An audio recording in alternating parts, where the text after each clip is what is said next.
Hello everyone, मैं रवि कुमार आप सभी का स्वागत करता हूं अपने इस लर्निंग सेशन में, जहां आज हम सीखेंगे प्रूफ रीडिंग क्या होती है और इसे हम कैसे कर सकते हैं। तो चलिए शुरू करते हैं।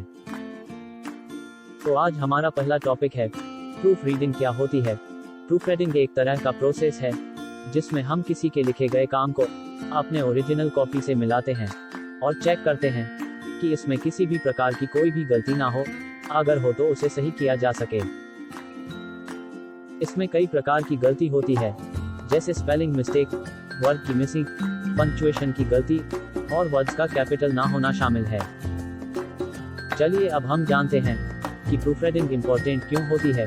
प्रूफ रीडिंग इम्पोर्टेंट इसलिए होती है क्योंकि यह लास्ट स्टेज होता है जिसमें हम यह चेक करते हैं कि किसी भी प्रकार की कोई भी गलती ना हो।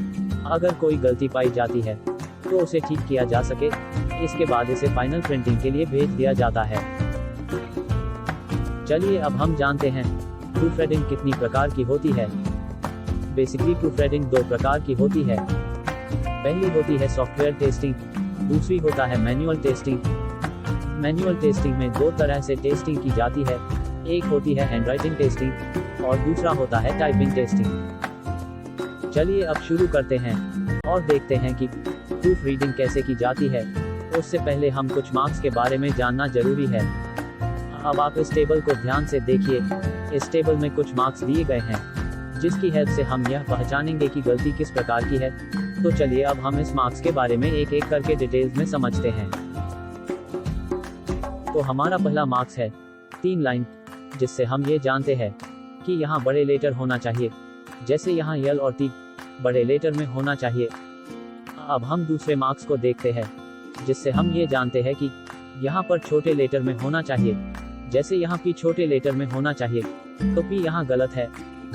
अब हम तीसरे मार्क्स को देखते हैं, जिससे हमें ये पता चलता है कि यहाँ स्पेलिंग की गलती है, जैसे यहाँ क्लॉड की स्पेलिंग गलत है। अब हम चौथा मार्क्स को देखते हैं, यहाँ पर डॉट की गलती थी, जैसे कि यहाँ पर दिया गया है। अब हम पांचवें मार्क्स को देखते हैं, यहाँ पर एक ज्यादा वर्ड है जिसको डिलीट करना है, जैसा कि यहाँ दिया गया है।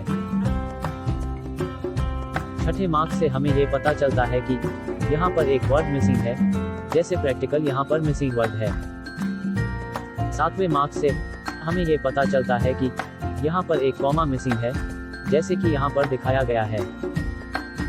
आठवें मार्क्स को देखते हैं, जिससे हमें ये पता चलता है कि यहाँ पर 2 वर्ड को रिवर्स करना है, जैसे जो वर्ड बाद में है उसे पहले और जो पहले है उसे बाद में। और इस मार्क्स से हमें ये पता चलता है कि यहाँ पर एपोस्ट्रोफी को ऐड करना है, जैसा कि यहाँ पर दिया गया है।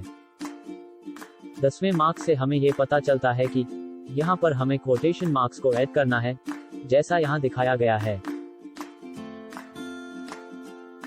11वें मार्क्स से हमें ये पता चलता है कि यहाँ पर हमें 2 वर्ड के बीच में स्पेस देना है, जैसा कि यहाँ दिया गया है। 12वें मार्क्स से हमें ये पता चलता है कि यहाँ पर हमें 2 लेटर के बीच में एक ज्यादा स्पेस है, यहाँ पर स्पेस नहीं होना चाहिए था। और लास्ट मार्क्स से हमें ये पता चलता है कि हमें यहाँ नए पैराग्राफ से लिखना चाहिए। पैराग्राफ का मतलब होता है नई लाइन से कुछ स्पेस देकर लिखना चाहिए। मैं आशा करता हूँ कि मैंने आपको अच्छे से सारे मार्क्स को बता पाया हूँगा। चलिए अब हम प्रैक्टिकली करके देखते हैं कि हमें प्रूफ रीडिंग कैसे करनी है। सबसे पहले हम ये देखते हैं कि हमें किस पैमाने पर प्रूफ रीडिंग करनी है। पहला पॉइंट है कि एक प्रोजेक्ट में केवल एक हैंडराइटिंग होना चाहिए। सेकंड पॉइंट है कि हर पेज पर पेज नंबर सीरियल वाइज लिखा होना चाहिए, जैसे कि 1, 2, 3, 4। थर्ड पॉइंट है कि इरेजर और विटनेर का प्रयोग नहीं होना चाहिए। चौथा पॉइंट है कि राइटिंग ब्लू बॉल पेन से ही लिखा होना चाहिए। 5वां पॉइंट है कि over writing, cutting, joint hand writing, spelling mistakes और पैराग्राफ मिसिंग नहीं होना चाहिए। चलिए अब अपनी सेशन को आज यहीं खत्म करते हैं। आशा करता हूँ आपको यह वीडियो अच्छा लगा हो, कुछ सीखे को मिला हो। आगे भी ऐसे ही और भी क्लासेस आती रहेंगी, जिसमें आप कुछ ना कुछ नया सीखते रहेंगे और अपने आप में सेल्फ डेवलपमेंट करते रहेंगे।